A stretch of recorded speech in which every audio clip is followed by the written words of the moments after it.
Alors, 1, 2, 3, 1, 2, 3. Il manque encore 5. Déchiffrer des codes, assembler des pièces, résoudre des énigmes, cet escape game semble anodin, mais en plus de la victoire, les participants recherchent un emploi. À travers le jeu, on ne triche pas par rapport aux attitudes qu'on peut avoir dans la difficulté, dans la recherche ou dans l'entraide. On ne triche pas, contrairement à un entretien où on peut raconter un peu ce qu'on veut, quoi. Dans ce jeu, ils doivent se mettre à la place d'un recruteur pour associer des savoir-faire à des métiers. Pendant ce temps, 2 animatrices les observent et relèvent leurs compétences.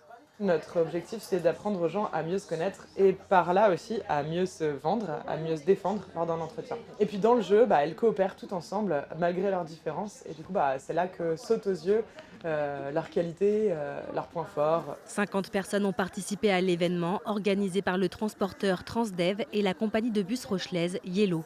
Elle doit recruter une quarantaine de conducteurs pour la rentrée prochaine. De la réalité. Le permis transport en commun en poche, Jamal vient rencontrer de potentiels recruteurs.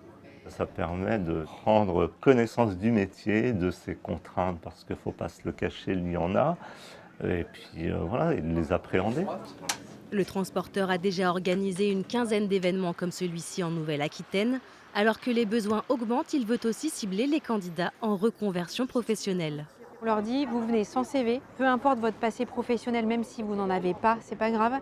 L'idée, c'est vraiment de travailler sur le terme à la mode qui est le savoir-être, c'est-à-dire les compétences comportementales, on peut dire, puisque dans ce métier de chauffeur de bus et de car, il y a de la technicité, certes, mais il y a surtout un savoir-être.